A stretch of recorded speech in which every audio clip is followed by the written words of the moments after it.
people want to know, like, how do you go viral? Everyone's thinking about you need to understand the algorithm. And that's actually the first myth, because really you just need to understand. We can start with maybe the biggest question we get asked. Are the videos fake or not? Like, what were your biggest breakthroughs and biggest failures in your life? When you combine the skills together, you get more like unique combination of skills. It becomes exponential.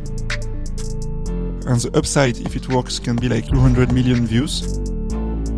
I mean, the one thing that will give a kid the motivation from the teacher is... I think the future of the classical music world is that each musician is just going to become an influencer. I ended up going to Cambridge doing all my math studies for 4 years, but still I had decided that when I was finished, I would become a pianist.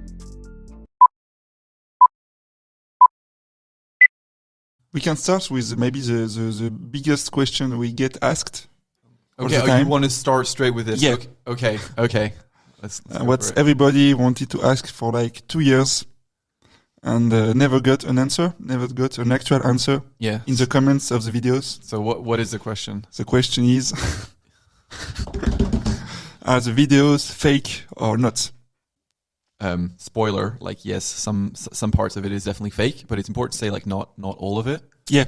Like, there's still the all the people who are, like, I think any video that we do, whether it's in like a restaurant or like a train station, supermarket, like the people who are just there and whose reaction we get, they don't know this is going to happen, and all of their reactions are really genuine. Exactly. And I think that's really like actually the basis of our videos, to be honest. That's one of the main reasons why it works, the reactions. Yes. Yeah. And also, I think if these reactions weren't real, actually, it wouldn't work. Yeah, because really exactly. That's what people feel is like the genuineness of these reactions. It really is kind of what brings people in through, like, you know, mirroring of empathy and all of that. And also like the people asking for the pieces. Sometimes is like a friend who comes to ask for the piece. It happens that it's a real member of the audience who asks a piece. This also, but what is fake? Like, I can say that with all honesty, is like, of course, when it's a professional musician playing with us that has like an international career. Of course, he's not happened to be there by chance, and of course, if you were by chance, you probably, you know, wouldn't come up to a guy playing on the. He would just piano. mind his own business. But yes, and also we probably wouldn't have, you know, cameras filming. Yeah. So yes, this is very true. But I think this whole thing, what's important to know is that it happened organically, because at the start, at least when I started, it was actually not fake. Like, people really came up to me when I was at the piano, like random people, and asked to play with me. And some of them was on camera. Then I saw that this had especially good results. And then, of course, I wanted to upgrade the level of this interaction and also upgrade the musical quality of this. And for this, you have to plan in advance with who you're going to play, which instrument, what piece. And that's the only way to make something that's actually worth listening, you know? Yeah. And I think you can also look at it from the other side of, like, we're going to make some kind of musical performance, hopefully, like, we're going to try and do it as best quality as we can. Yeah. And it's really like, how do we draw as many people in who are just mindlessly scrolling on TikTok or Instagram or whatever. And it's so interesting that through this storytelling, basically, of creating just a small story, but we know that human beings respond to stories, then people stop the scrolling, they listen, they watch. But then if you read the comments, it's all about the music, it's about...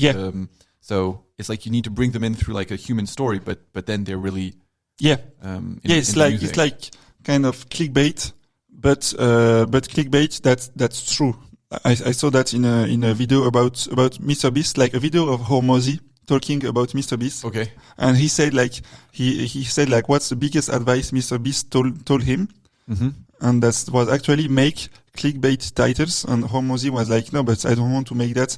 I want to make authentic thumbnails and titles. And Mr. B said, yeah, but make clickbait, but make it true. So that's the combination of both that works. Yeah. So it's idea that you find a way to draw people in that can be actually fake, but you have to deliver after that. You have to deliver the musical quality and show that you actually care about the experience that the viewer will have, you know? Yeah, exactly. Like, actually, it's more respectful in a way of the viewer to to make the whole experience just better. Exactly. And clearly these stories, like, it makes sense, right? Like, it's a way to bring us like actual stories into music, and it's a good combo. Yeah, but like also one of the comments that I see often is a kind of like ethical critique, a critique like from an ethical standpoint, saying you think we are dumb because you think you think we won't understand that it's fake, so you manipulate us, you know. Yeah. And yeah, I think my answer. So I make the question and the answer, but my answer to this comment is always like, I actually think you are smart, because I think you are smart enough to understand how important it is to make a storytelling in the video. So if I would think that you were dumb, I would not actually use storytelling, because I will not think that you will understand it. So I think there are like two levels of like receiving these videos. Like, first level, you see it for the first time, you believe it. Then you see it for the second time, you understand it's fake, and you're like, okay, it's a smart technique to draw me in. I'm hooked, and now, of course, I know it's fake, but now I stay for the music. Yeah. And actually, like, the proof is, like, these videos, like, we've been doing them, a lot of other people have been doing similar formats, and it's still working, still very often getting tens, hundreds of millions of views. So clearly, by this time, I would assume most people, or at least a lot of people, have seen enough of these videos to know that they're fake, but they're still watching them when they're good. Yeah. So that kind of proves your point. And I think it will be the same point, like, as if you do a Hollywood movie, you're not like thinking that people are dumb because you make a movie with monsters, you know, that doesn't really exist. You're not expecting people to be dumb to like the movie. Yeah. Or like, I thought you were just going to say, like, when you make a movie, it's a fake story. Yeah, it didn't actually happen. It's a fake story, but it looks like it's real. Exactly. Right? But it doesn't mean that you insult the intelligence of the viewer because you put something fake into it. But in a way, I would say that, like, what we do, and we're definitely not the only ones, even in a lot of other niches on TikTok, you have this kind of fake videos. Like, and they're often pretty obvious that they're fake. And I mean, I watch a lot of videos that are definitely fake, but I still enjoy them when they're well done. Yeah. I would say it's like a new genre, because it's in between something that... Yeah, it's not totally fiction. Yeah, exactly. It's not like you're going to the cinema and you're sitting down and like, you know, 100%. This is like, it's really presented as if it really were real. Yeah. But that is the genre that wants that. Exactly. It's a new genre, and people are getting used to it. And I think the few people who are still like, oh yeah, you're like insulting my intelligence, will... I think they are the one that are actually dumb. Like, well, yeah, of course, when you need to say like, no, but I saw that. Yeah. You know, I know it's fake. Because it means they just didn't get the real message behind it. I think like someone who believes it for being true is less dumb than someone who's like, honest, I'm smart, I don't believe it. You many people do believe it's true at the beginning, but again, to take my own experience, when I believe, like the first time I saw lots of these videos on TikTok, I also believed that, like, a lot of them were true. And I think it's like an ego thing. It's like the second time you're like, oh, they fooled me. Yeah. Oh, well done. Like, cool. Like, like I think no harm. You know? It's like if you are like, I had this experience in Mexico, so where I was going to take my plane to go back to Paris. So it was like last minute stop with my brother to a shop in Mexico. Yeah. And we are really late for the plane, but we wanted to buy like a souvenir. And this guy was in the shop, and he was such a good storyteller. Like, he was the best salesman I've ever met. Yeah. And for like half an hour, he talked to me and my brother about these jewels and how it was made with like homemade material and stuff. And at the end, I bought it. And he convinced me. And of course, I know that I bought it like overpriced. I know it. But I know that I bought it because of his skill. Yeah. You know? You enjoyed being sold. Yeah, I enjoyed the experience. I was like, wow, this man is so good, man. Yeah, I want to buy it, and I'm happy to buy it because he did a wonderful job selling me. Yeah. You know, I was not feeling like, oh shit, like this guy got me. I think that's such a negative and cynical mindset. I think it's like it reveals your insecurities. Yeah. You're like, oh fuck, like I'm so stupid. I believed it. It's like you think you're so, you have so many insecurities that basically anything that happens in your life, like, kind of reminds you that you have a bad opinion of yourself, and then you get like really triggered by people who just are not. But not trying to you should be happy that the guy was careful about giving you a good experience. And that's what the guy did in the shop. And that's what we do. We try to do with the videos. Just try to give the best experience. Yeah. Okay. This topic is answered once and for all. Yeah. We had okay. Actually, just to I just made me think of like a new type of comment that I've seen coming up lately. Is people going like, "Oh, I know it's fake, but I love it." Yeah, but I think these comments are actually for me the smartest. They're not believing it, but they're not triggered by it.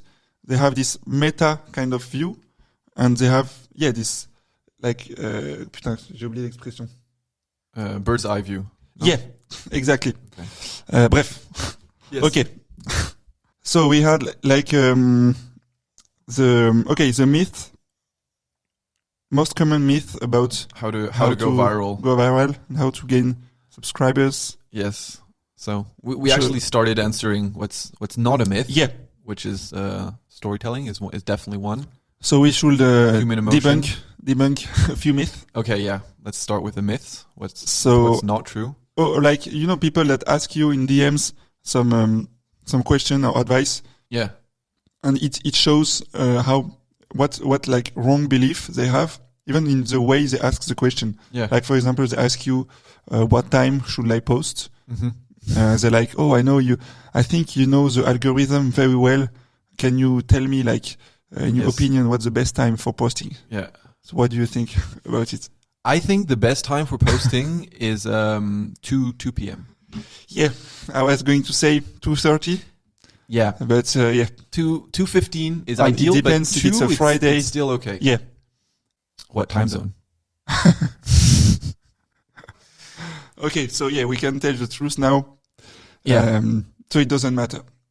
Yeah, no, it really doesn't matter. I mean, I think it's really a question of of course it can matter. Like if you have an audience that is 100% in one time zone, and maybe you want to post when they're awake, you don't want to post in the middle of the night. No, but I think even in this case, it just means they will see it later. Yeah, exactly. No, but I think the important thing to say is rationally, if it does have an incidence when you post, it's going to be a small incidence. It's not going to make the difference between a video having 10,000 views and 10 million views. That's a factor of 1,000. That's huge.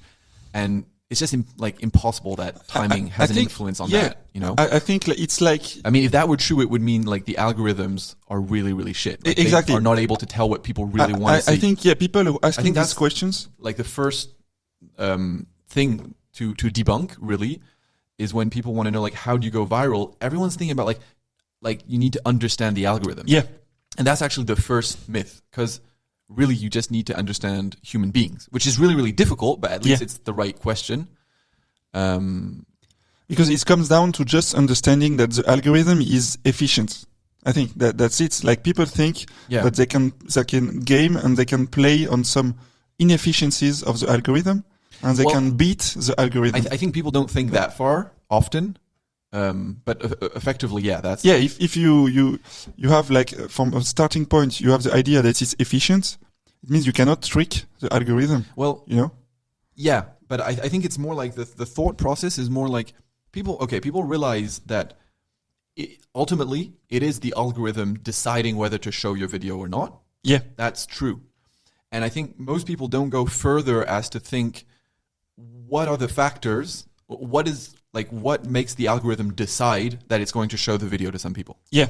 And obviously, the algorithm is, to sum it up, it's deciding based on will these people that it's showing the video to, will they like the video? Yeah. And will they watch it until the end? Yeah, exactly. Yeah. Will they like it? Will they comment? Will they share it? Will they save it? And what you're saying, the algorithm is efficient in the sense that it's really good at knowing who will like what kind of video. And will people like a video? It's it's like putting offer and demand, in a very efficient way. It's making putain merde. Yeah, the algorithm is creating a meeting between offer and demand. Yeah. That is efficient. Like it shows the video to the people who are most likely to watch it and to like it. Yeah. You but know? I think it's like, it's difficult for a lot of people and even for us from time to time to really believe that the algorithm is efficient. Yeah. For like, I think a variety of reasons. I'd say the first reason that algorithms weren't always this efficient. Yeah. Like I think even just 5-10 years ago, take YouTube, you could definitely game the algorithm. Like I wasn't on YouTube at the time, but it was known at the time, for example, you had to post every day. Yeah. That was a big thing. It was definitely true. So that was kind of gaming the algorithm because at the end of the day, you don't care how often you post. Yeah. Like TikTok today, clearly we see like you don't need to post. Like sometimes we don't post for 2 months and then we post one video and it gets like tens of millions of views. So it's not about that. It's just about getting good video in front of people. Or also like before YouTube was much more about having a lot of subscribers. And now again, especially on TikTok, which I think is like ahead of the others in terms of like the efficiency of the algorithm. Yeah. It really like small accounts, very, very small accounts can make millions of views. Because TikTok just wants to get the best video in front of people who will like it. And the algorithm is so good that it'll manage to identify this video posted by this random account with 200 followers that people like it. Because it tests it on small, like bigger and bigger groups of people. But I think that's also what makes TikTok so hard. Like, actually, because it makes you feel like you have no guarantee whatsoever that you've made it and that all your videos are going to make views. Yeah. Like even if you have millions of followers, you have no guarantee because the barrier of entry is so low that like anyone, you're always in competition with everyone. Yeah. Like on Instagram, it's not the case. You know that once that you have a big following, whatever thing you post, it will get a percentage of views of your followers, Yeah. Although I definitely agree. But I do think like the Instagram and YouTube algorithms are getting closer to the TikTok model. And even on Instagram and YouTube, like there's a huge discrepancy between videos. But actually, it's the question I think is also, is it a good thing? Actually, I think what the older form of algorithm was better at is that it makes you more like, it gives you the feeling of creating a community, like to have a subset of people that follow you and will watch whatever you post. There's like a connection between the viewer and the creator. Yeah. And now they took away this and it's just between the viewer and the video. Yeah, exactly. The creator, he's just like a slave, like making the best video possible. On TikTok, it's like this. Yeah. And it's, as a creator, I think it's everywhere. It's kind of sad. I mean, when you start, it's better. I think when you're starting out, it's better to start with TikTok. But once you have a big community, I think we will all prefer to get back to the old times where you had millions of followers and you've made it, I'm not sure I agree actually, because I think it's more difficult, but it pushes us to keep making good videos. Yeah. Like we know that literally, we have 2 million, 3 million followers. If we make a bad video, but it will get no views. I mean, I agree with the fact that it's more challenging. So in this sense, it's good and it's better.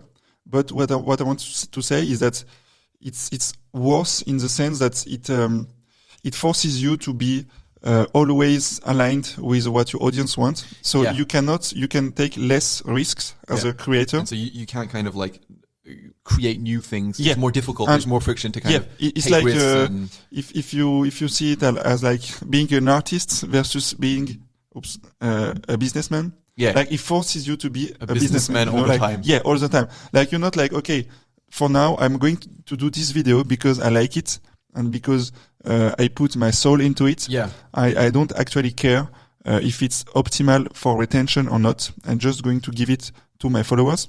If you do this on TikTok, you get destroyed. Yes. I think I would claim that you can still like be an artist and take risks. It's just more difficult, more challenging. Yeah. You really have to kind of think about it hard and kind of force yourself to do it. Yeah. But it's still like, and be like, okay, I'm going to do these videos. They're probably going to work less well, but I'm experimenting to find a new format. And yes, it's going to cost me like time and money in the process. But I think it's like a deep. You have like the immediate feedback. Yeah. From like the market or from the app, which informs you, gives you a lot of information. I think it's like a big like general subject to know. Like I think it's very important to have the skill to make the video that gets the more views. Yeah. But I still think that it's not necessary to have all your videos made in this way. Like for me, you should have some content that is more like towards the artistic side, where even if it doesn't get views, you don't actually care about it. You don't care about the sex. You're not doing it like as a way to test something and to make more views after. You're really making it for the sake of making it, you know? Yeah. Without caring about the audience feedback. Like maybe, it shouldn't be like all your videos because you just get like unsuccessful, but it's still important for me to have this both dimensions, you know? Yeah. I think actually that, I see what you mean. I think it's like important to be thinking in that way, but ultimately if you have like this artist mindset, which is like, I'm just going to do what I like, and like really not care how the audience react. I think it's, if you're really honest with yourself, you always do kind of care what people think and how people will react. But I think it's more like you're trying to really do your thing and to bring certain people in, you know, maybe not as many, but it's just like it's like instead of you're adapting to what people want, you're doing what you want, but you're still hoping that some people will see the value in that. Yeah, but you just like putting using a filter. You're not trying to get people. You're just using a big filter, and like the people who will get it's like, get into it. Yeah, and that's it. Or it's like a bit like doing this podcast. Like we know it's not going to get a lot of views. Yeah, but we want to do it like as a way to experiment and to have interesting talk as two friends, and then we just wait for the small percentage of people who will like it, and we wait for it, and they will like it. We don't make any effort. Yeah, exactly. You wanted to talk about this idea that it's crazy how big a difference you can have as a content creator between your number of views. Basically, that's what you were saying. Yeah. Even if you put in the same amount of work. Yeah, that as a content creator, the input versus output, you can put in the same fucking input in terms of quantity and even quality. And one video you get 10,000 views, and another you get 10 million or even 100 million. Yeah. So you get like between 10,000 and 100 million, it's 10,000 times more. Yeah. It's just huge. It's crazy for the same work. Yeah. It's like, 10,000, say like the work is 1 week, then like 10,000 weeks, I don't know how many lifetimes that is. Yeah, that's crazy. But yeah, I mean, I guess it's not that revolutionary of a thought. Like it's just anything in life that has leverage. So basically, like as soon as like you're an entrepreneur, basically there's leverage, and so whatever happens gets multiplied. Yeah. That for me, that's like understanding the leverage is really like the biggest life epiphany I had like maybe in the last 10 years, I think. Like it has such a big impact on all your choices, to just understand that it doesn't depend on like the quantity of work. Like it also of course depends on the quantity. Yeah. What were we saying?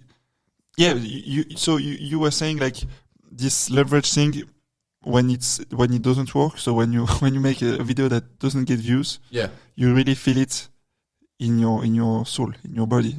Well, I mean, you feel like you put a lot of work into and you get like absolutely no result. Yeah. And it really goes back to like what we were saying also about like we did find a way of drawing people in, and then that like we can see from the comments and everything, they really enjoyed the music. But sometimes we fail to draw people in, and the rest of the video we know it's good, in the sense of like there's the music, there's like a lot of it's just like a good vibe and everything going on. But we see, we failed to draw people in, so like no one is watching the rest. And also, of course, it's there's this thing that like the algorithm won't show it to people. But the people who actually watch it, they are often very positive about it. Of course, but we notice that it's like 1,000 times fewer people, which is like a huge factor. Yeah. But everything is as positive. It's like the same reaction, just 1,000 times less or whatever. Yeah. But yeah, I think that's part of doing anything with leverage. It's just, I think, interesting. And the flip side of that is if you realize the importance of the choices you make versus how much time you spend working. Yeah. And that's a huge breakthrough, I think, to really, really understand how important it is to make good choices when you're doing anything with leverage. Yeah, and also, yeah, because it happened to me, I think, more than you, to make unsuccessful videos. And so it was also, it's also hard for me Okay. to live through that. Reassuring So to yeah, hear this. I feel you. And what was what was your mindset in those moments? But I try to remind myself about this idea that, like in the book of Nassim Taleb of anti-fragile, like that you have some strategies where you have basically like infinite upside and a capped downside. Yeah. So limited downside. I think it's the case with the videos, because the downside is what we lost if we make a video that didn't work. Yeah, is only a few hours or few days. And the upside, if it works, can be like 200 million views. So it's kind of always worth it. And when you compare to like other activities that have leverage, but that have also infinite downside. Yeah. Like if you lose, you go to jail, or if you lose, like if you try to rob a bank. Oh yeah, that kind of activity. Yeah, in a sense, it has leverage. But if you lose, like you go to jail. Yeah. Even if the upside is very, very big, or if you like just a trader, like option trader, and you use very big leverage, you can lose like millions of dollars in a day, you know. Yeah. And we're lucky in a sense that we don't have that. Yeah. So you're saying in our situation we have unlimited upside and capped downside. I guess you're right. Nassim Taleb, he says the only risk that you should never take is the risk of losing everything. The risk that makes you stop playing the game. Yeah. So unless you make a video that makes you lose your TikTok account, like gets you banned. Well, there's this I think it's Warren Buffett quote, like advice for investing. Like there are two rules. Rule number 1, never lose everything. And rule number 2, never forget rule number 1. Yeah. It's like that's when you can't play the game of investing anymore. Exactly. Lose everything. And and in investing, it's way easier. Like at any given point, you can lose everything. Because if you lose 100%, you're out, whatever that sum was. Yeah. Whereas if you double your sum, like you can still lose it all. Basically. Yeah. And for us, I think we could. The risk is maybe just like being cancelled. We had everything on this topic. Well, we were talking about how actually this topic of kind of leverage and exponential returns. Yeah. It's kind of linked to another topic of. So this is exponentials and topic of logarithms. Yeah. Okay. So just to explain briefly, like something. I mean, I know everyone knows the word like exponential. It's just a curve that goes up faster and faster with time. And logarithm is the opposite of the exponential. It goes up slower and slower and slower and slower. So it's like an asymptote, you know? And we were having this discussion that actually any skill really, like the learning curve is logarithmic, meaning the first, 20 hours or the first 100 hours, you learn a lot, you make a huge amount of progress. And then with the next 100 hours, you make a bit less progress, and then you make less and less. And then to make like the final progress to get like into the final top 0.001% of people who are good at that skill, that's another like 10 years or something. Or that's like the case with the skill of playing piano, for example. For example. And what's interesting is that when you compare that with some other skills, it's actually the opposite that happens. It's like it's exponential in the sense that all your rewards compound with each other. So actually in the hour number 100 of practice, in the 100th hour of practice, you will earn like more reward than in the first 50 hours. Yes. So that's the case for example, publishing videos. Yeah. because that's like it's not about the skill. It's about the rewards. Like I think all the skills that exist follow more or less a logarithmic rule. Yeah. But some skills bring exponential rewards, and some skills don't. Yeah, so maybe it's like the learning side is always logarithmic. Yeah. The learning side, but maybe it's like the building. I don't know how you will say it, like building or like using the skill in the actual world. Yeah. That is exponential. Yeah, or like what you build using the skill can be exponential if you're building any type of business. Yeah. But I feel it's also like it depends on the skill itself. How is it a combination of different skills or is it only one skill? Yeah. Like when it's only one skill, it's always like this logarithm stuff. It's very hard to make progress the more you advance. But when you combine the skills together, and so you get more like this unique like combination of skills, then it becomes exponential. Like for us, like making videos, it's a combination of piano playing, kind of business understanding, psychology understanding, and so that explains, I think, the difference. Yeah. Or like you could do the same with like sports.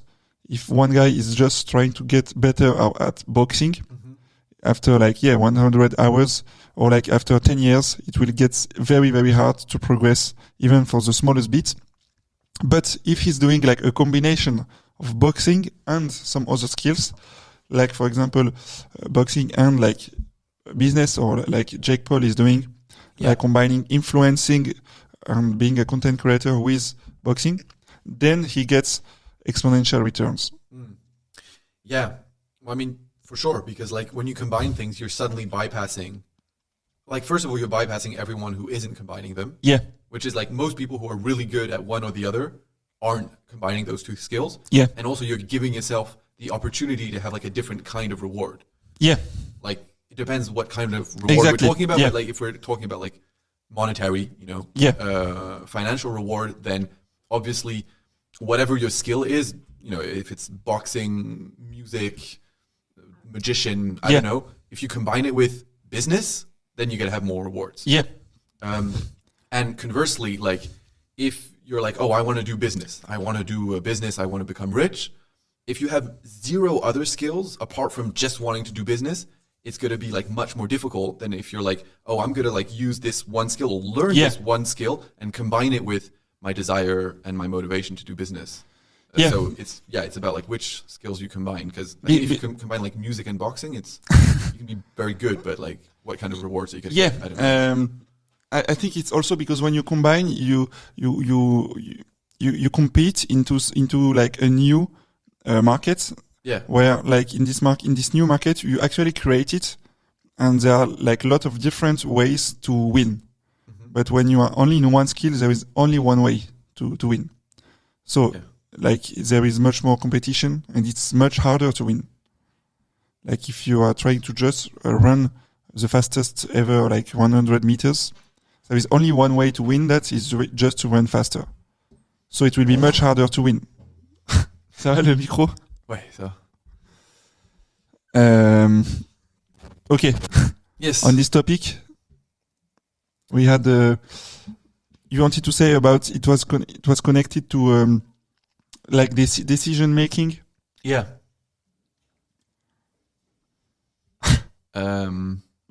Did we talk about decision making? I think it's kind of the same topic, no? Yeah, I mean it's similar. It's just I had this. I was in my bed the other night, just listening to an audiobook. It was like the Decisive.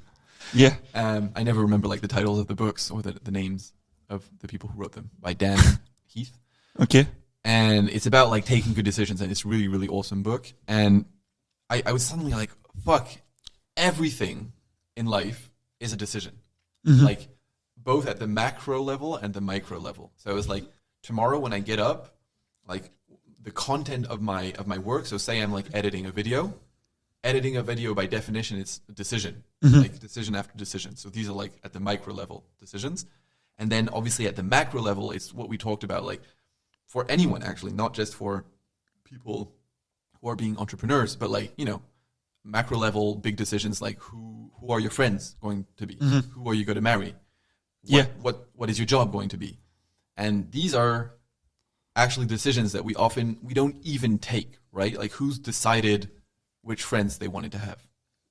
Most people, they just have the friends they have and they don't really think about it.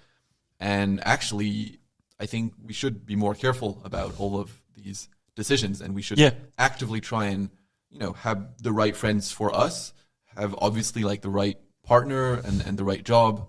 And these are the things that are like could have most influence on us. Like a decision, or sometimes not even a decision, but we could decide to take control of these things. So, but the problem is that most of the time we don't have like a lot of information that will be needed to make the best decision.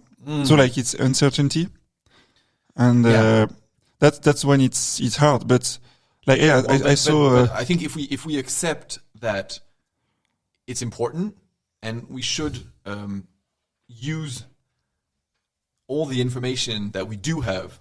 At least, like, we accept that we definitely don't have all the information to take these decisions. So, like, to be more specific, I don't know, say like, what job you should have, like, for the rest of your life. This is like a very simple example. Like, if you think about it, like, a lot of people, if you ask them, do you like your job? Like, no. Like, are you going to do that for 40 years? Obviously, if you ask them when they're like young, they might say no. But if you ask people who are at the end of their careers, there's so many who have done the job that they didn't like for 40 years. Yeah, and so probably that's a piece of information that if you do know that you don't like your job, then you should consider not doing that job. You don't have the rest of the information. But like even like if you don't know really strongly on the information that you do have. Yeah, but it goes down to like very deep beliefs. Okay, so like there's another one is like choice of your long-term partner. Like how do you react to?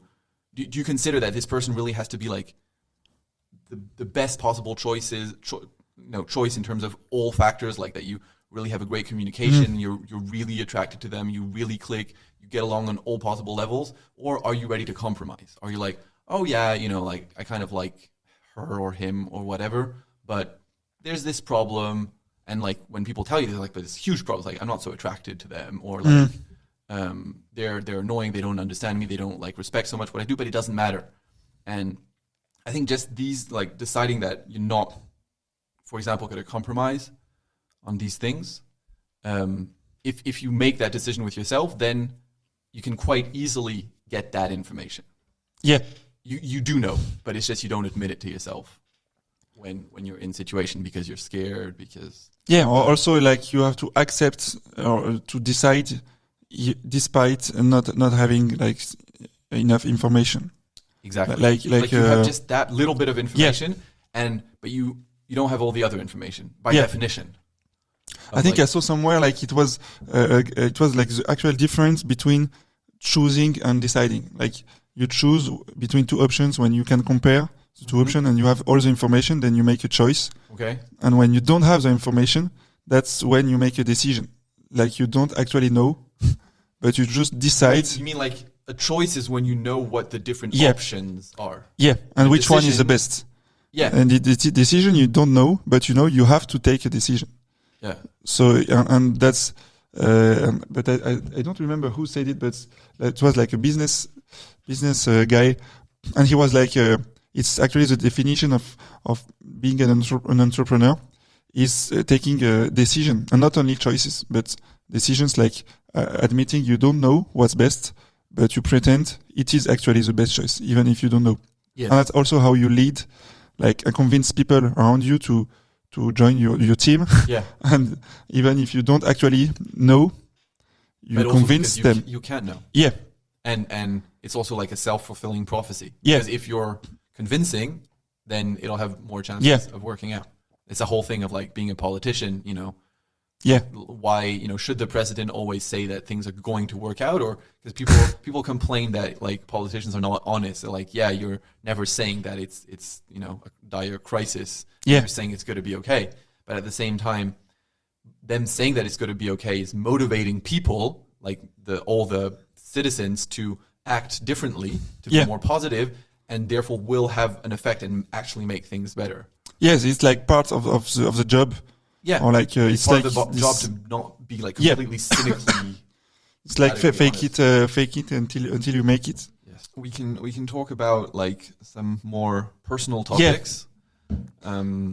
Like, what were your biggest breakthroughs and biggest failures in your life and your career as a pianist, as a content creator, as a human being? I feel like people always ask this kind of stuff, like they're really interested to know the origin story. Yes. Who is Aurelien Froissart? But like even me, I think when I see someone who I enjoy listening to, I want to know like the time he struggled and everything. Yeah, and also like this thing of choices, you know? Yeah. Like, how did this person get to where they are? Did they make the conscious choice? Did it just happen? At which point did they make the choice? Yeah. What factors did they take into account? No, I think it's really interesting to know that. So tell us. So the biggest failures. I think it started like when I started piano, and I was kind of old because I was like 12, 13. So which is old for classical music. Yeah. I was laughing because it will sound weird. Yeah.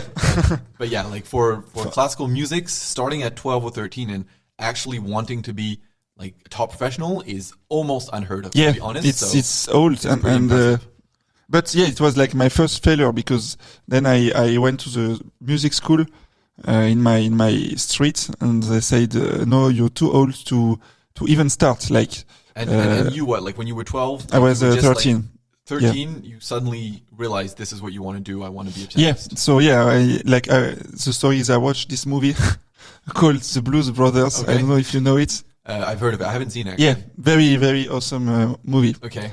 Watch it with my brother.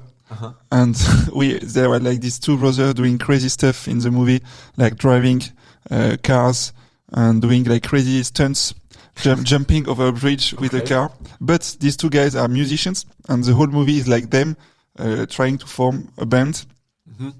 And so they go to visit. It looks kind of a bit like our videos because they go like to visit like maybe 5-6 different famous jazz musicians during the movie. Yeah. That are actually real musicians. Okay. Like there is a scene with Aretha Franklin. Okay. Another scene with Ray Charles. That's so cool, actually. And every time is the actual musician. It's not an actor. Yeah. And they have this little scene where they go to meet the musician. The musician is like doing his life. Like Aretha Franklin, she's like in a restaurant. She's doing kitchen. And they come to her and they're like, please come join our band. You know, like in the good old times, we should get back to music. And she's like, no, I'm done with that. Now I have to make money, guys. Sorry. And then it's the same with like Ray Charles. And every time in this scene, at some point, the musician is like starting to sing. And then everybody in the streets like has crazy reactions. Okay. and then it's like there is this kind of musical scene where they do the song and they join the band. And yeah, so then you saw that and you were like, okay, I saw I gotta be a musician. The scene when they met Ray Charles actually, and this guy like Ray Charles, I think in the scene he comes into a piano shop, and he just like I don't know, pretending he wants to buy something, and he starts to just try the piano in the piano shop, which is a video that we could do like instead of a station, you know, like piano. I think I've seen some content of guy trying a piano and he tried this piano in the shop, and then he's so good, like all the people in the streets come around the shop and start to dance. And I was so hypnotized with this. I decided I want to become Ray Charles. That was like my life goal. Okay. When I saw this, so I asked my parents to look for a piano teacher to buy me a piano, and I was very very obsessed. I bought some sunglasses.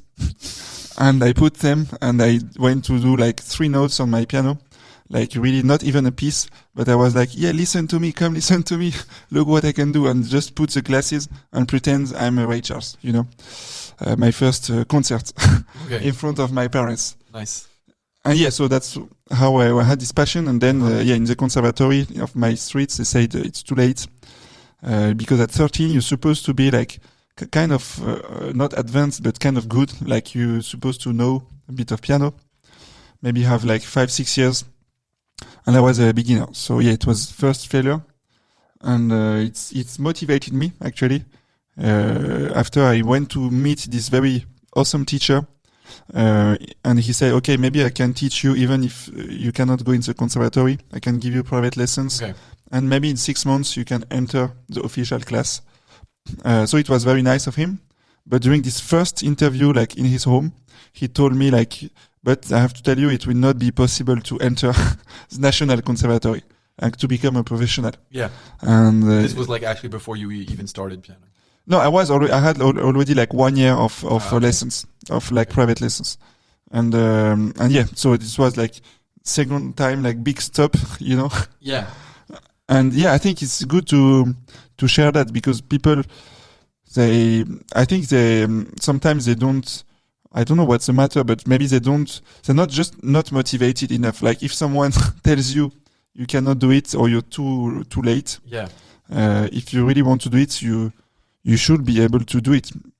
Otherwise, it just means you are not motivated. I think, it's just people often have a tendency to jump to conclusions about yourself. Like they've seen you for 10 minutes and they know you, you know? Yeah. They speak as if they knew you. And it's just, okay, they're competent at whatever, piano, but they don't know you. They've seen you for 10 minutes.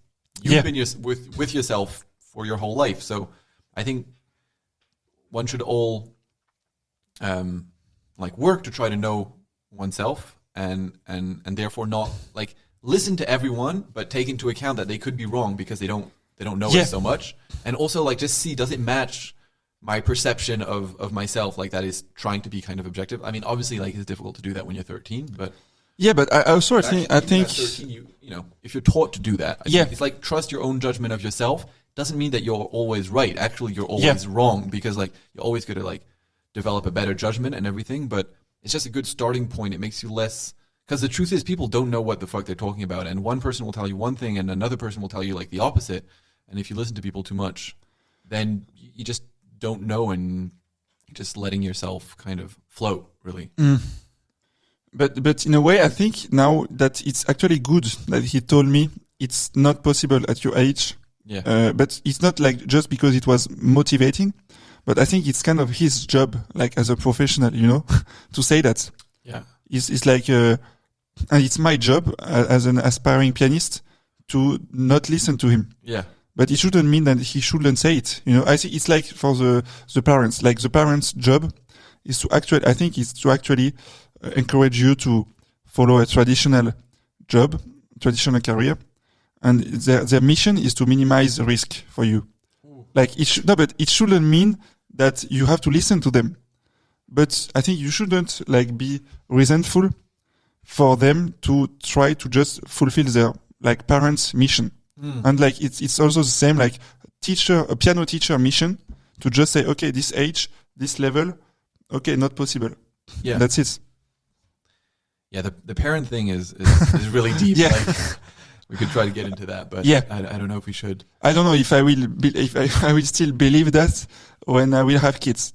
Like just what I would answer to the parent thing is like, I see what you're saying, and it's really interesting. I never thought of it quite in that way, but I would just add that you still, like, your role as a parent, it's so deep because it's not just about like the surface level pushing your kid towards this or that direction, but it's like the deeper beliefs that you ingrain into them.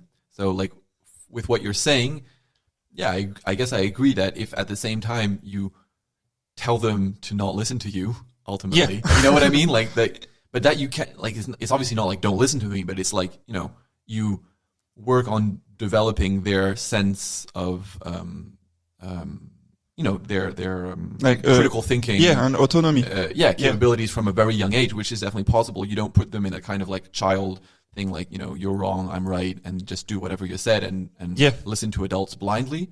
And you're like, no, like think for yourself and listen to adults because they're adults. You got to respect them, but it doesn't mean they're always right.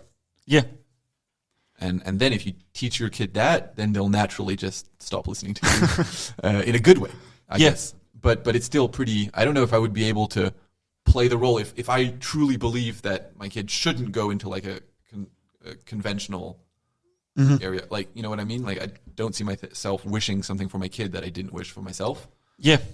So maybe you can also say like, I don't know, I have the belief that to a large degree, the best education is to say as little as possible, to leave your kid just very free and just like say the things that you consider are really important. It's like, obviously, like a parent shouldn't do like nothing, for sure. Like, you got to put your foot down and give some values and just some kind of structure, but like only when you're like really, really, really sure. Yeah. Which doesn't mean you're right, but you have to make that decision, even though you don't have all the factors. But yeah, because many people ask like, okay, should I do this? Even if should I quit my studies and like follow my music career? Like, even if my parents don't agree. Yeah, they ask this, you know. Yeah. And like, for me, the way to say it is like, it's normal for them to not want that, and you shouldn't want your parents to tell you anything else. Like, it's normal. It's their job as parents. Well, and or it depends. Like how good are you? Yeah. Like, if you're like fucking amazing, like the best in your country at this, maybe they will agree. And if they don't, then they're a bit stupid. Yeah. But if you're not that amazing, as you're saying, but the filter is your motivation. The end. There's like two filters. It's like your talent and your motivation. But even your talent, you will not find out before going like all in. Yeah. So, let's say your level. So no, I think some people who have so much talent, you see it right away. Yeah. And then I think it's the mission of the parents to kind of accompany that. It's the mission of the parents to be kind of rational, you know? And motivation is sometimes a bit irrational. Yeah, but it's like ultimately like about education. So it's kind of also our job, because in a way, like, we try to also do pedagogy in our video, because we introduce new repertoire to people. Yeah. So, and I think like even more so, like, I think we're both like really passionate about pedagogy. Yeah. Like, separately from even the videos that we do at the moment, I think we're actually both thinking that we would love to, you know, do more like large scale teaching for music. And there is always this question, like, as a teacher, should be like part of your job to motivate the students, or should you only teach the skill and the motivation should come from him, you know? And if he doesn't have it, you can't do anything about it. Like, I love teaching, and I feel like I connect well with, I understand well pedagogy, and I would say I'm a pretty good teacher. And I always feel like the only thing I will never be able to do for a student is like teach them motivation. If they don't want to, I can't do that for them. But I think that's why teaching kids is so hard.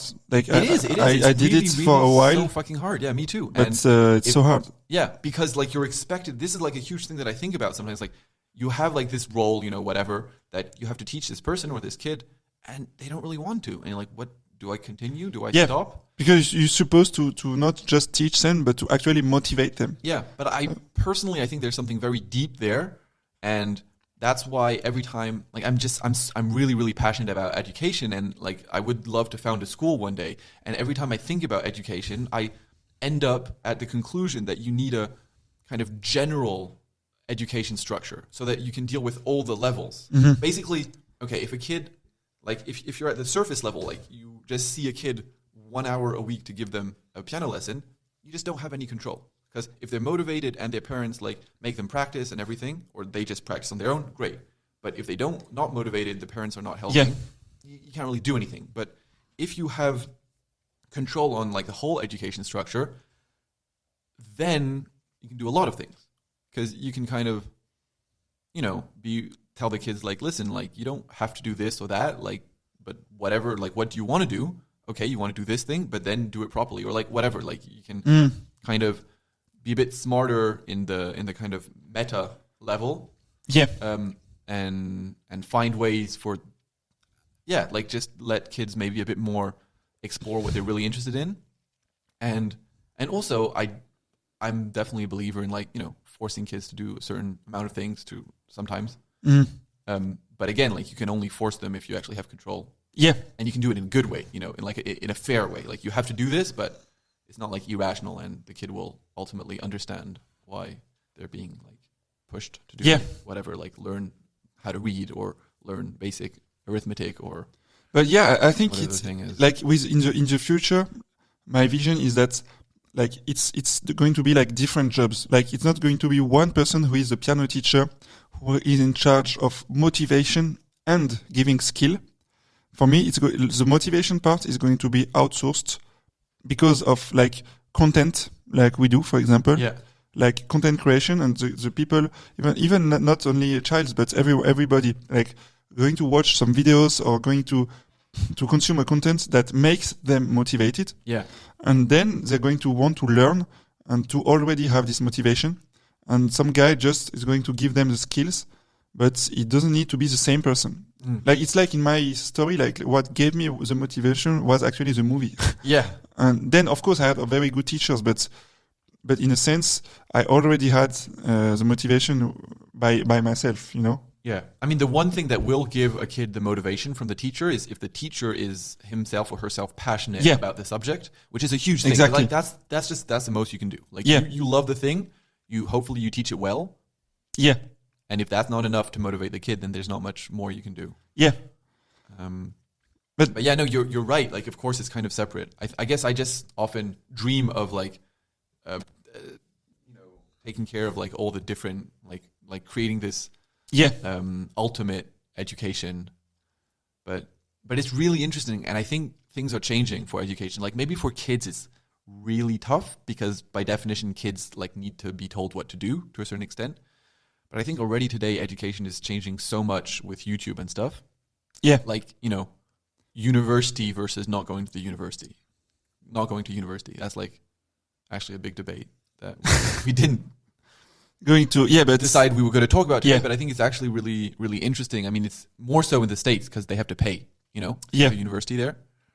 And everyone's realizing, I think now in the States that like it's a bit of a ripoff, right? For most people, like you start your life with $200,000 debt, and you didn't even learn skills that are useful for actual working life, and you just have like a piece of paper.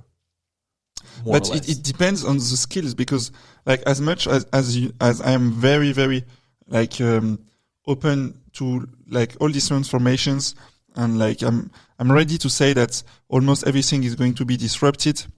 But as far as music is concerned, I'm still kind of old-fashioned, because I still believe there is a huge difference between people who have been to academic education, like in piano, conservatory students, and other people. Like we know it's in our niche, It's a craft. Yeah, it's not craft. Academic. Yeah, but sorry, I know what you meant, but it's like you need to learn it like physically. You can't learn it online. And like we see it in our actual like niche now. Like so many people do some same kind of almost the same videos as we do. Yeah. But they are like self-taught with like 2 years of piano. Yeah. And you could say like in the future this is not going to matter anymore. But I think it does matter. Of course, it matters. It's a craft and it's an art. Yeah. And so like it's better if you're good. But maybe in the future it will be like.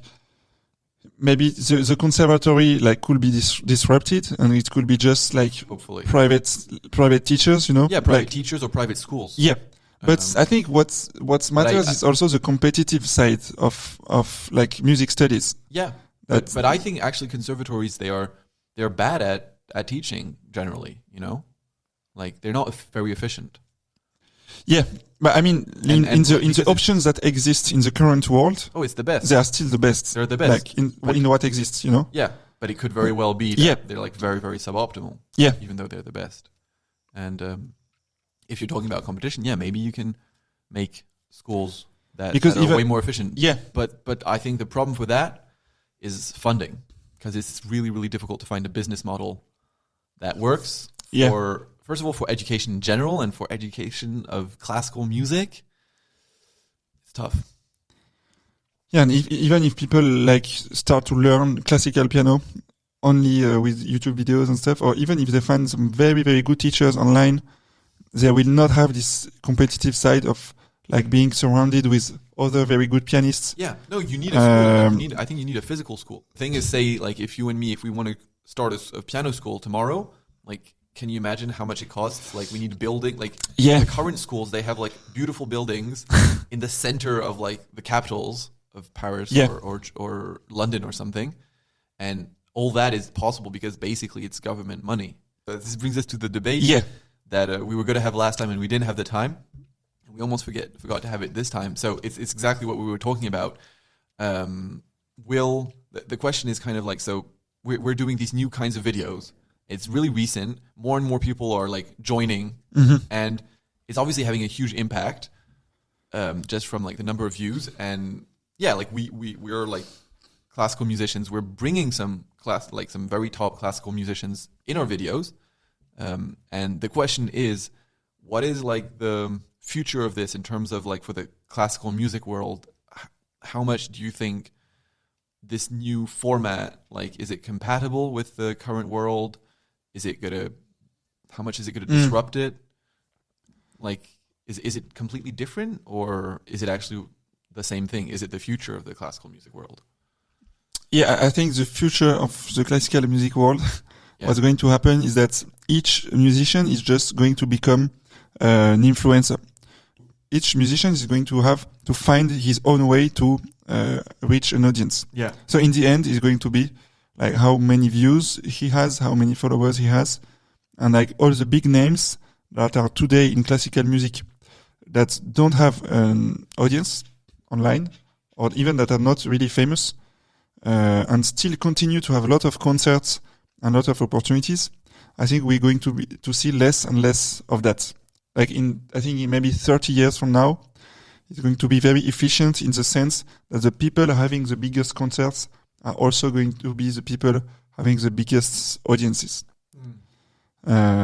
Because it goes back to like efficiency of the market. Like as we said with the algorithm, like it's going to gain efficiency. So people are going to be put in front of the musicians that they want to see. And there will be less like arbitrage that's currently being made by intermediaries. Yeah, intermediaries like concert organizers, piano competitions, all this kind of stuff. I'm not saying it's a good transformation. Actually, maybe it's not good. Yeah, maybe it's not good because when we see clearly it's difficult for clearly people online, or like virality is not connected to skill. Yeah, directly. Yeah, but like it's an element, but it's exactly. Not like, I mean, there are like multiple examples of absolutely like the best pianists in the world who are trying actually, who are posting on social media, but who are not able to have like the right approach to gain more views or whatever, and it's not working. They're just like no one's seeing them. Yeah, and on the conversely, like there are people who are like not at all good pianists and whom everyone is seeing, and everyone is actually even saying, "Oh, you're so good." Yeah, but it's not only like skill and virality that are disconnected.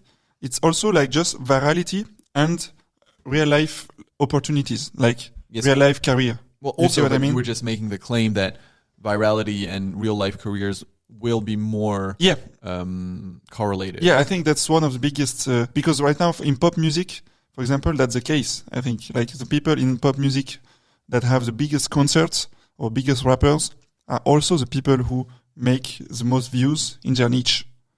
Like there is no decorrelation between the two. In classical music, it has nothing to do. It's completely disconnected. People who make the most views playing a classical piece are not the people having the best concerts. No, because actually, if you think about it, like classical music, it's just the world of like people who go to classical music concerts and buy classical music CDs is probably not very overlapping with people who go online, you know? Yeah. Like it's mostly older people. But I think that's why classical music is going to catch up and to... Way later, to be later. But I think very soon, just the same as like any other genre, where the biggest names are the one who have the biggest views, you know? Yeah.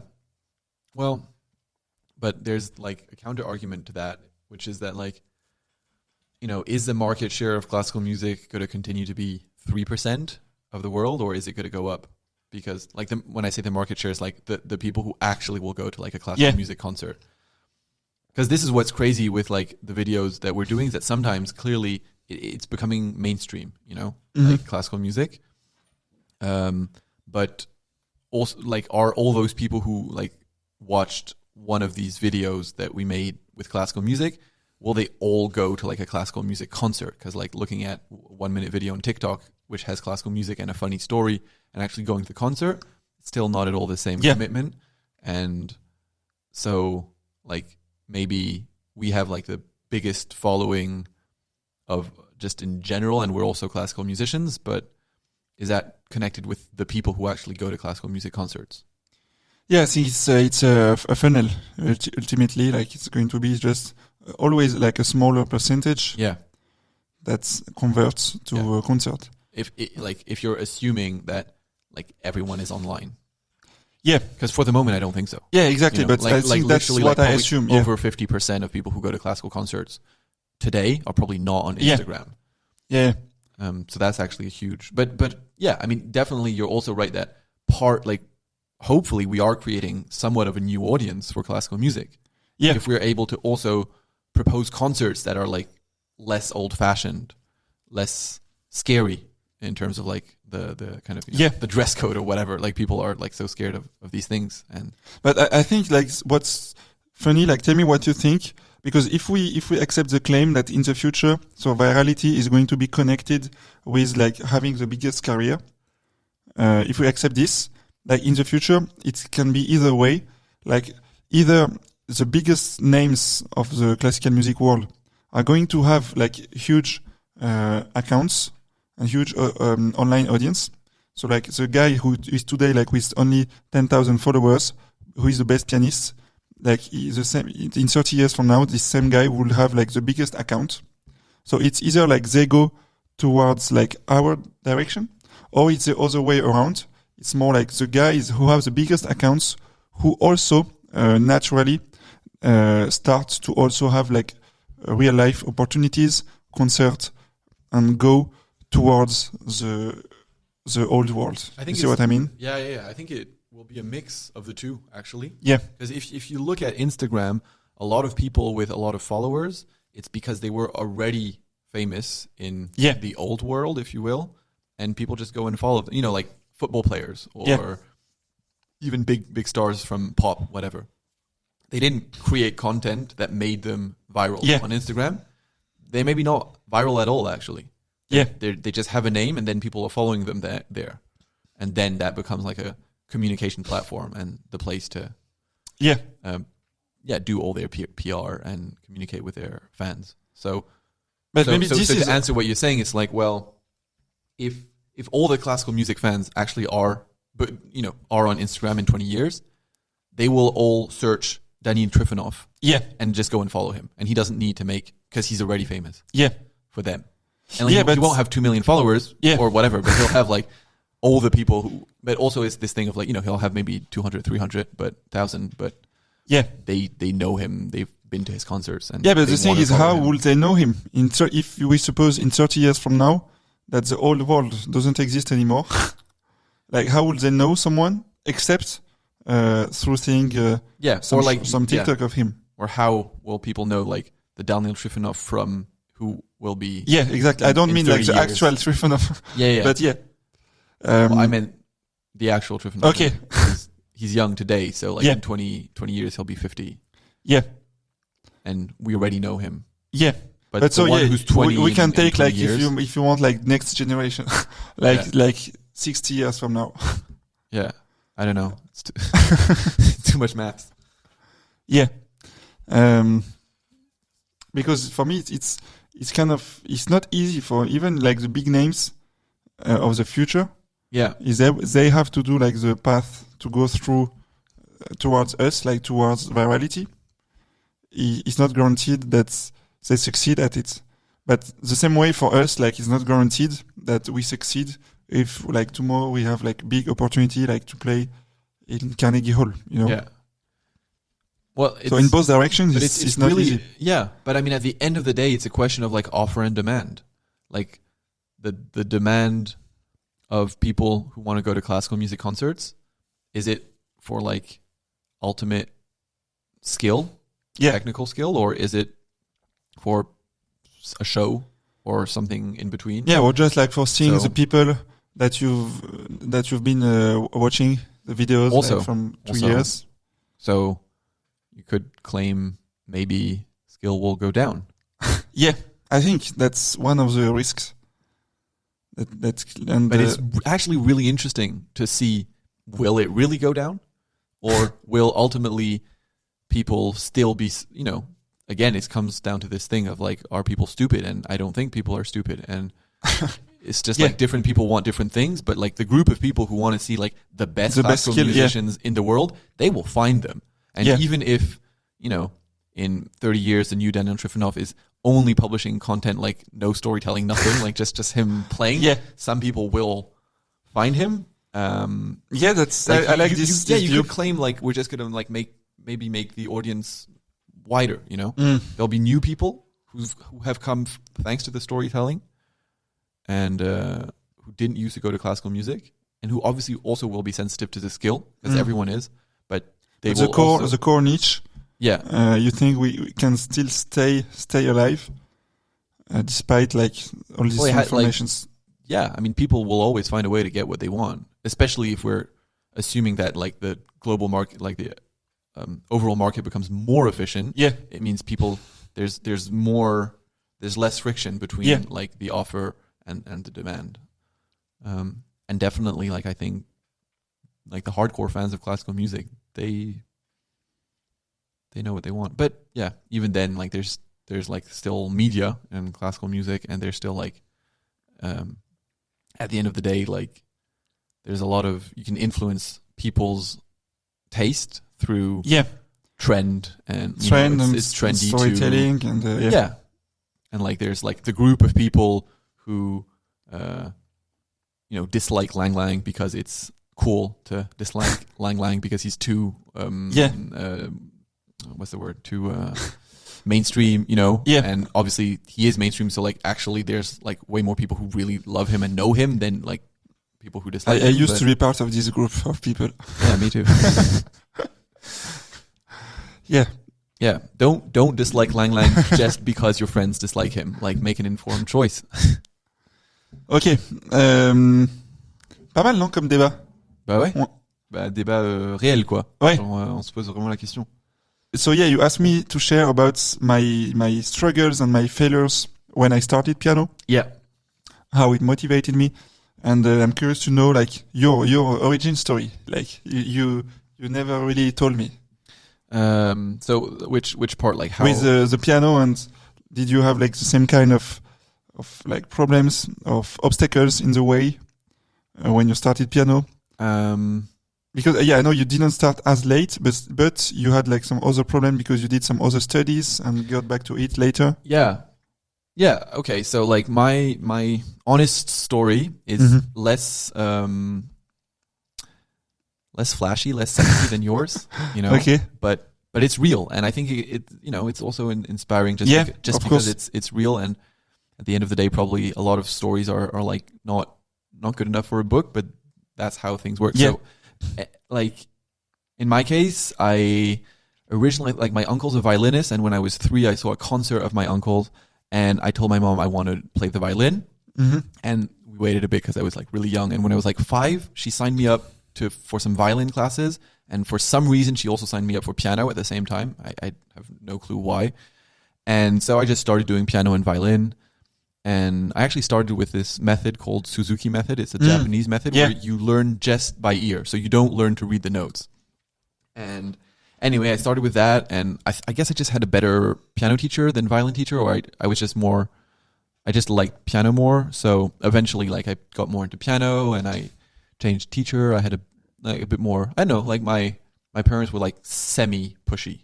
They they were like, half serious. They were not like musicians themselves. No. Like there was like some musicians in my mom's family. Like her dad was a violinist.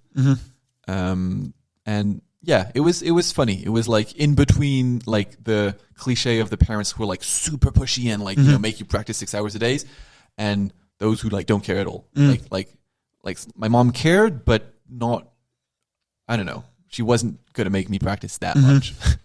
And all that to say that like when I was a kid, I was like, no, I don't really like music, you know? Okay.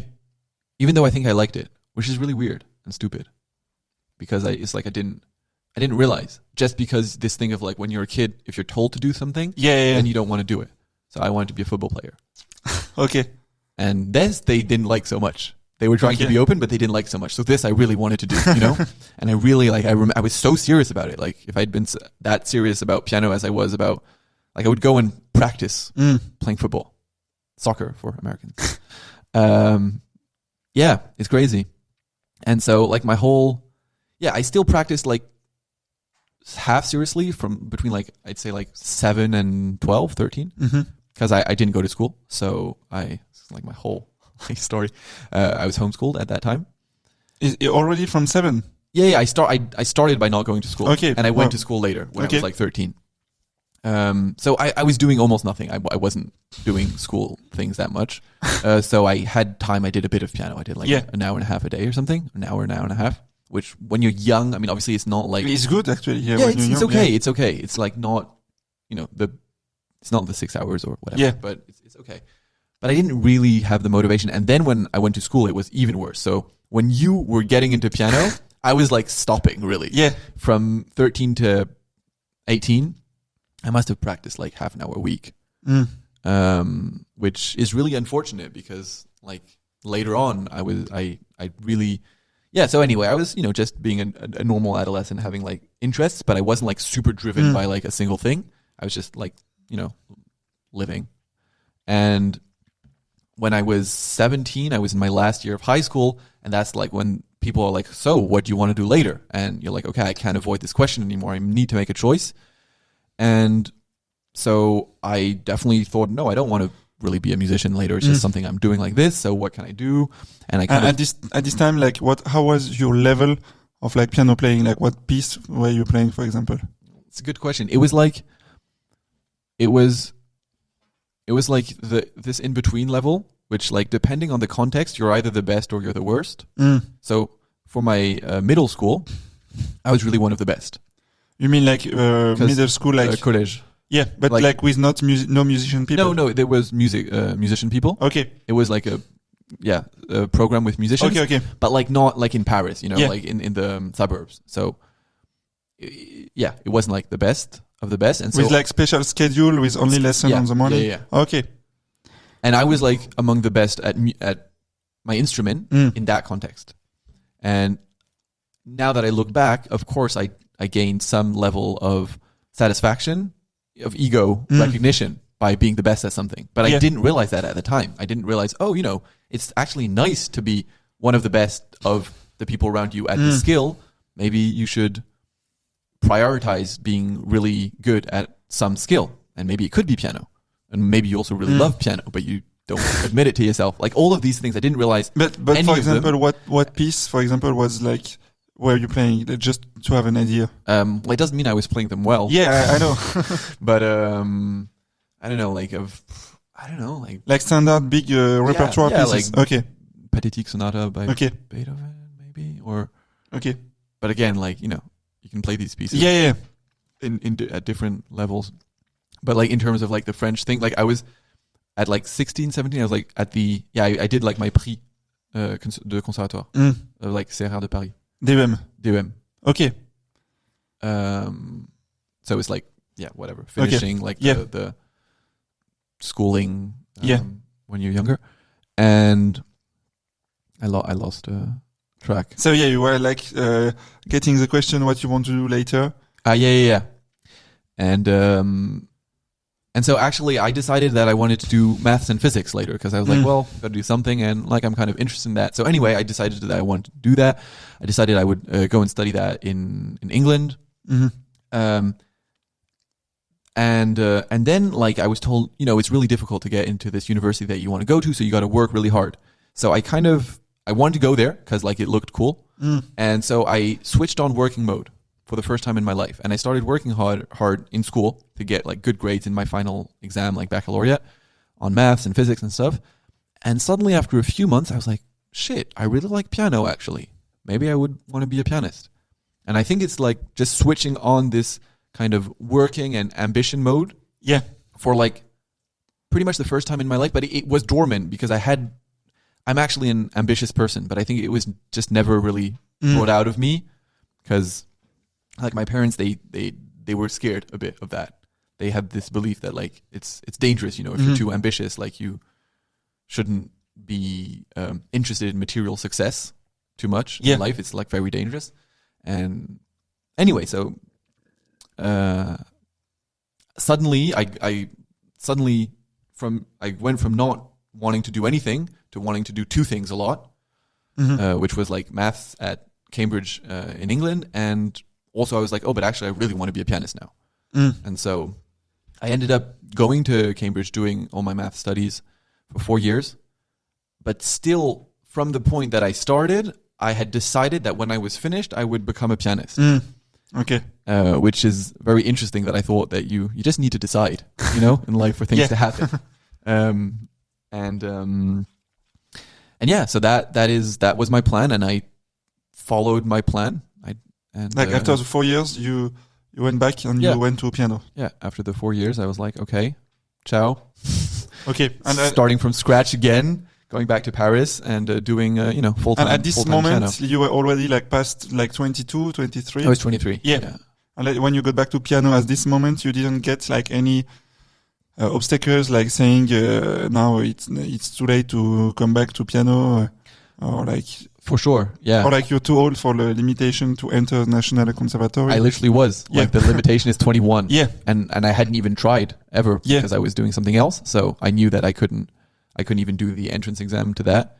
And I think no one like told me to my face, you're too old or like that. But it was just this thing that people straight away like put me in a certain category. Or, I mean, they didn't like really understand what my real goal was. Yeah. Like I really, really wanted to be like top. And I didn't accept to be like average. And I was ready to like work really, really hard for that. Yeah, so that's my nice piano origin story. Origin story. Yeah, it's funny because we have like this parallel. It's so funny, yeah. And so just to finish off with that, I ended up eventually going to study at a conservatory in Germany, in Hamburg. A master's in piano, actually, which I just where you met Emil. Where I met Emil, who might join us one of these days. Yeah. Okay. Yeah. So it's funny because I feel like you have this on and off cycles in life where you really focus on something and then on something else. Yes. And then like back to the first thing. Yeah. And like and our cycles. Super obsessive when I'm in one cycle. And me too. But our cycles are like not always like not at the same time. Because I think like where I practiced the most of all my life was like between 13 and 20, Yes. Like really. The whole time where I didn't practice at all. And before that, I didn't play piano at all. Yeah. And after that, I was still playing, of course, but like more chill. And I also stopped piano actually. So at the moment, actually, at 23, when you got back into it, I stopped. Yes. And then got back to it like 2 years ago when you started to, when I was doing my master's. Yeah. And then we synchronized now. Now with the videos. We're kind of synchronized. Yeah. Interesting. Okay, so I think the lesson for the audience is you see like life is not a straight line. So it's like the motivation part. Yeah, well, I would definitely I would definitely say that obviously, like if I were to make these choices again, I wouldn't make them this way. Like people, there's always this question like, do you regret what you did?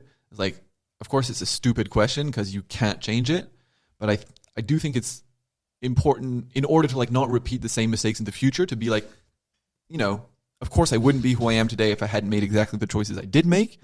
But if today I'm presented with the same choice, like with the knowledge that I have now, it was in the moment not a very good choice. You mean you to go to Cambridge? Well, I wouldn't say specific things, but like overall, like I definitely had like flawed beliefs about the world, and that made me just waste, in a way, a lot of time and energy and effort. And like the flawed beliefs were just that I think I didn't realize enough just how difficult things are. And like I also wasn't honest with myself with what I really wanted and whether it was possible. It comes back to this thing of like people telling you this isn't possible. It's good for you. I think it is good for you. Yeah. And in a way, I was almost too confident. Because like I was like, no, but if I really want to, if I really, really want to, I can do it. It's a kind of like procrastination because in your mind, you're like, yes, if I want to do it, I can do it. So I can as well do it later. Yeah. Yeah.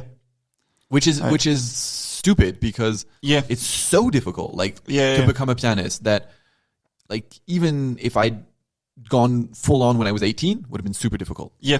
And I was like, not only was I not doing that and admitting how difficult that was, I was like, no, I'm just going to start going full on when I'm 23 and it's going to be difficult, but I'll manage. And like, I mean, it is powerful to some degree to have that mindset because you do like, you do things and like, I definitely got somewhere, but it was very painful. And and a lot of the pain was realizing through experience that, oh, the world's a bit different than what I thought. That's funny because like me, every time I try to think about this question, like, will I have made any choice different? I always end up like thinking I made the best choice every time. Like, I think, but I that's so fucking cool, man. Yeah, but I know, I think it's like some fallacy, like, you know, like excess of confidence but yeah, in a different way than yours. But I feel like, it's like, if by chance, every time I look back and I think, okay, when I did that, I just did exactly what I wanted at this moment.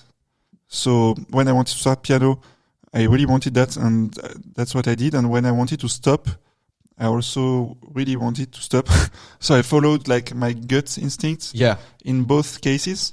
So it's now, for me, it's like impossible to regret any of these choices. I think that's ultimately it's good. And that's exactly what I regret, that I didn't do what I really wanted. Yeah. Because I wasn't able to know what I really wanted. Yeah. That's difficult to know because maybe in a way, if you did that, it still means that this is actually what you really wanted. Like when you went to Cambridge. No, but I also wanted the things that I did. But there has to be like a priority. But there was a tension and But you still did your priority number one at this moment. But like my whole life plan was flawed by my vision, by my understanding of. I think also that's the danger of like I'm very analytic, and I believe that I could plan everything ahead. You know, and that's really it can be a good tool, but it's like if you get things wrong, then it's really, really dangerous. Yeah. Whereas if you're someone who's more like following your desire, your instinct in the moment, it's actually probably like there's less margin for like repeatedly doing the wrong things for years and still doing it because like you calculated that it's the right thing. Yeah, but I feel it goes back to our debates about last podcast about the black box, you know? Yeah. It's kind of the same debate, but instead of the videos about life, you know, like, do you look at the stats and try to act accordingly, calculating the stats, or do you think that it's fundamentally impossible to predict?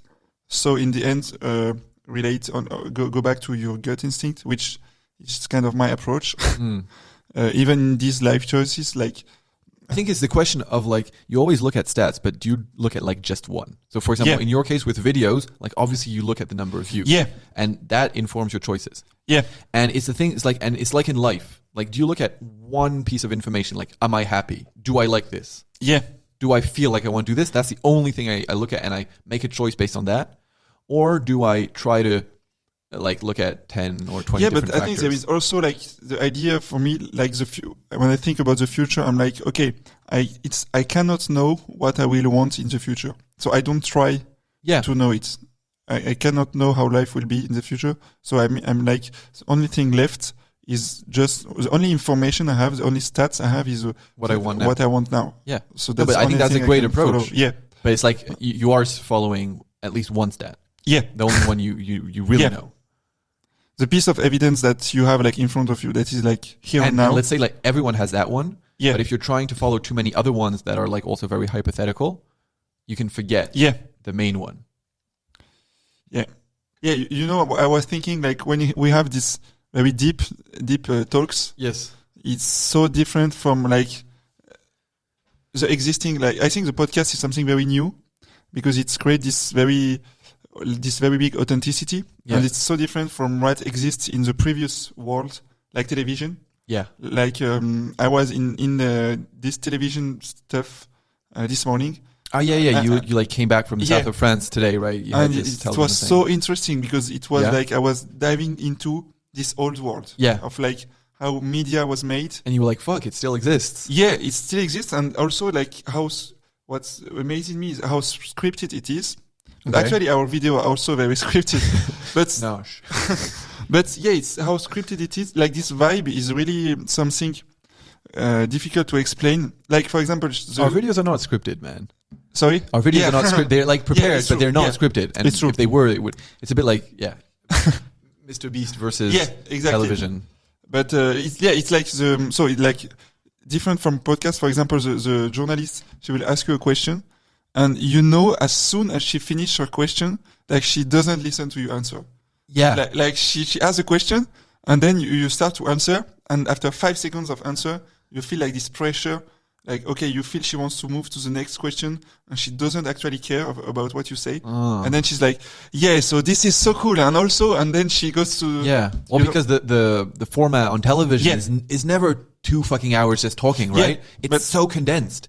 And I agree, for me now, it's weird. Like sometimes I'll see like on YouTube interview with this person that I'm like really interested in, but it's like a TV interview. Yeah. I'm like, I can't watch it because it's too fast. I'm like, but they're not letting them speak. You know? Yeah, and it's like they give the information in the question actually, because I sent before, they asked me for like my life and my biography and anecdotes and all the things I sent them.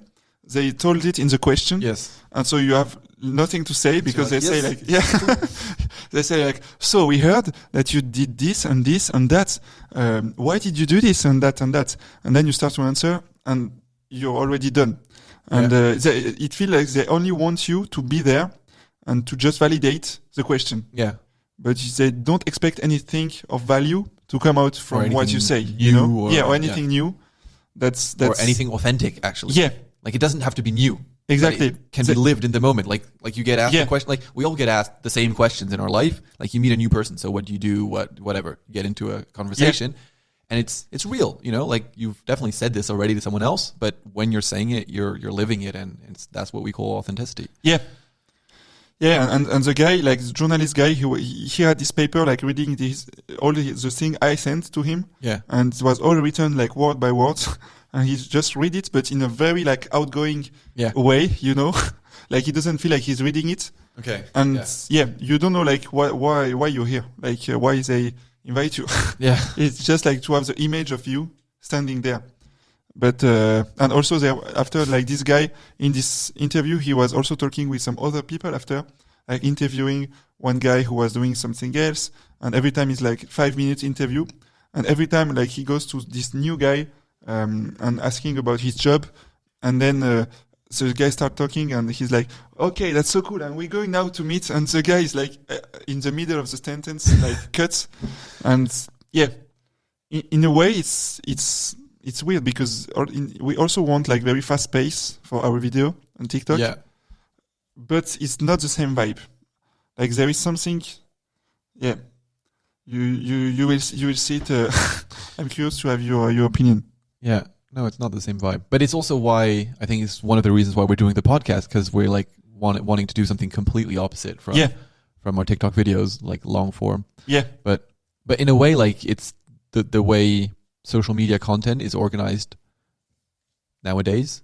You have like one extreme of like, you know, takeover of TikTok and Reels in general, and on the other hand, the kind of takeover of really, really long form content, which is also doing super well, you know, like podcasts like Joe Rogan with like 50 but what's funny is like television is neither one of them. It's television is like the old TikTok, I think, because it's based on very high dopamine, because the pace was very fast, but scripted. Yeah, very scripted, very fast. TikTok like needs to feel unscripted, needs to feel authentic. Like that's the number one criterion. Yeah, I think when we watch normal television now, this fast paced but all scripted, it's kind of cringe for us. Yeah, because it also looks fake, because it looks really like nobody is really interested in what's happening. Yeah, like the person asking the question is not really interested, and so you're like, but so why should I watch it if it's not interesting yourself, you know? Yeah. So I think TikTok, that's maybe like the magic thing we are looking for, like with very big hits, like 50 million views, is this thing where it's very high dopamine, very fast pace, but at the same time feels authentic. But it's actually, it's quite difficult to do. It's very difficult, Maybe one day we're going to end up like old-fashioned TV. Yeah. Like I'm just thinking. Exactly. It's so similar, like TV, like a TV show, they often have an audience. Yeah. And they show the audience. And they get the audience to, the audience is cued to clap or to laugh. So it's all fake, but it does work. Otherwise they wouldn't do it. And in our case, the audience isn't fake. Yeah. Like they're like just real people who are there. But, But maybe in 20 years, like there will be this new app and people, young people will go on the new app and then they will compare it to our TikTok videos and they will be like, man, these TikToks, they are so old fashioned and so fake. Yes. There's already people saying this, but the old, the new. Yeah. We will be seen like television. Maybe we can wrap this up, man. Yeah. Was fun talking. Good talk. All these deep topics. Yeah. I hope the audience will not be disturbed by French accents. Yes. You didn't tell you have American mother. That's why you say this. Okay. Yeah. That's why you have a good accent. Yes. Just I want everybody to know. Yes, and I think it's worth mentioning that for a French person, Aurélien speaks very, very amazing English. Thank you. It was a first time for us to have a real conversation in English. Like our first language is French and we talk French together. But in the end, I think we got used to it. And we wanted to be able to share this with as many people as possible. And English is definitely the universal language. Yeah. So this is only second episode. So guys, if you like it, really give us some encouragement. This word doesn't exist. Encouragement. No, it does. Encouragement. It would be great to have all forms of feedback. Yeah, tell us what you want. What you like, what you don't like. Yeah. Even if you don't like, and you're still watching now, it means you kind of liked it. So give us some subscriptions. We're creating a new YouTube channel for this. Yeah. And also give us topics you would like us to discuss, whether be it like piano, music, classical music. Yeah, it would be really, really interesting to also know, like, from all the topics we went through in this episode, would be so interesting to know which ones you liked most, which ones you weren't so interested by. Yeah. Okay. Till next time. Yeah. Till next time, man. It was a pleasure.